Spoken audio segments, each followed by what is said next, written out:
This is Bob Iacchino along with Mike Arnold from Path Trading Partners for a morning Path Chat on equities. Quick couple of things before we start. I talked about some of the economic data in our earlier Path Chat, the FX Path Chat, if that interests you, especially the big miss on Germany's economic sentiment and the Euro economic sentiment, which came out overnight. Something quickly on earnings so far. As of Friday, we had 71% of the S&P 500 stocks reporting. That's 355 stocks approximately. And we're seeing still a pretty average earnings season. 67% of the companies beating EPS. That's now equal to the 5-year average. Last week it was worse than a 5-year average, but doesn't really support the rally that we're getting to date. So you have to go to the rally being on other things. We've got the same thing on the earnings surprise percentage, slightly lower. In the aggregate, meaning all 355 stocks, 3.5% of them are beating. They're a surprise, right, when you take all of them together. In aggregate, earnings surprise percentage is only plus 3.5%. So of the 355 stocks that have reported, the beat that they're getting on EPS is 3.5% higher on average, and that's below the 5-year average. Also, percentage of companies beating revenue estimates is still at 52%, which is the same as last week. That's below the 5-year average. And then one more thing. Of the 355 companies that have reported, only 82 of them have given guidance, and 57 of those have been lower guidance for next quarter. 25 of them have been higher guidance, so 57 guiding lower. That's not good, although you could see them just trying to lower the bar so that they can jump over it when next quarter's earnings come out. So there's a little update on the underlying factors going on. Mike's going to talk about CSX, which is Jacksonville-based CSX Corporation. Great stock symbol for them. CSX provides essentially equipment to the rail industry, trains, products for trains, automotive products, forest products, and the like. So they're essentially a manufacturing company. He's also going to talk about stock symbol FAST, Fastenal Corporation. Fastenal Corporation also is a distributor of industrial and construction supplies. So again, industrial stock. Also looking at ROK, R-O-K, which is Rockwell Automation.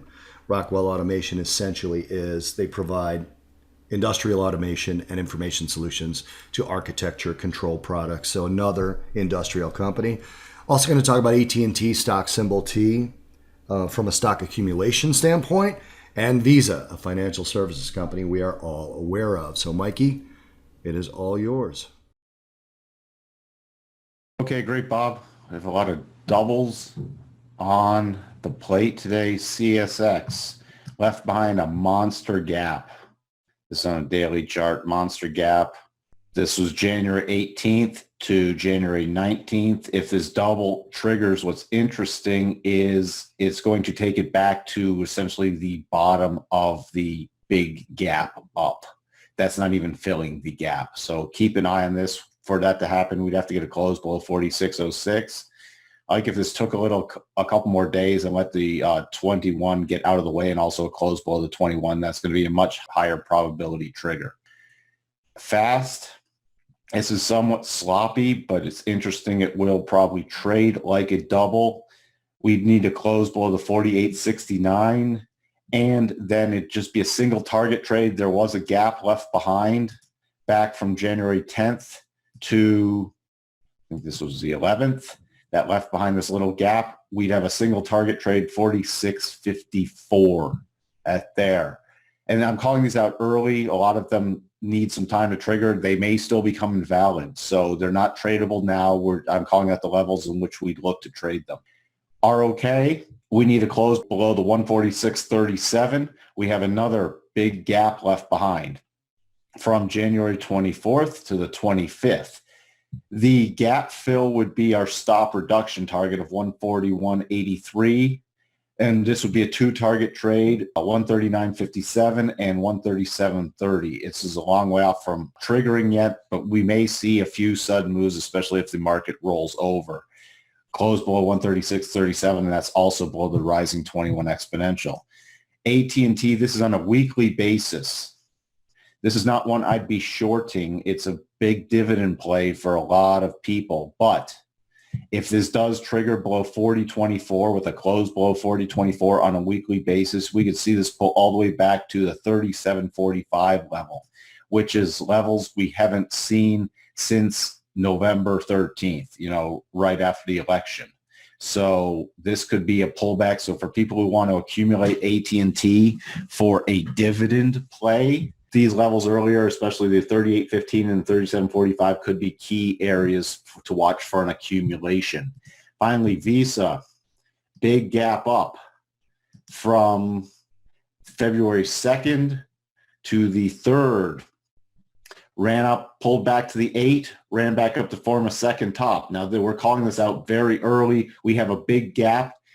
Interesting enough, the full target of this, the 82.94, would not even completely fill the gap. This would need to trigger on a daily basis with an 84.88, so we close below 84.88. Now, one of the drawbacks this one is we have the 21 in the way, so there might have to be some nimble intraday action and reducing the stops at that instead of the 150.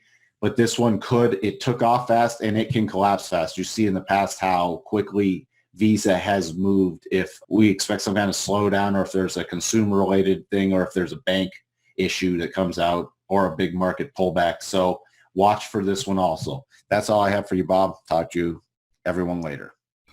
Couple of things. Remember, a lot of these patterns have support right now. We're calling them out early to see if they develop. We are not shorting these stocks right now. We're not shorting AT&T at all.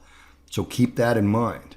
All right. And then we're also waiting on Yellen, which I talked about a little bit more at length in the currency video from earlier this morning. But we're waiting on Yellen's speech. She's expected to be a bit more hawkish in the speech. At least that's what the market is looking for. And watch this Q&A. They're going to try and pin her down on regulation.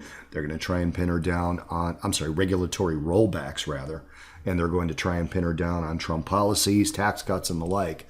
She's going to fight that off, but she could make some comments about rates that the market isn't looking for. So be careful. We are not shorting these yet, but with Yellen speaking, they can fall pretty quickly. Cheers, guys. Thanks for watching. New Money Path podcast is out. Check it out at pattradingpartners.com or type out the Money Path podcast into your iTunes search bar. And again, follow us on Twitter. Subscribe to these videos. That'll help us a lot, and it'll help us create more. Cheers, everybody. Thanks.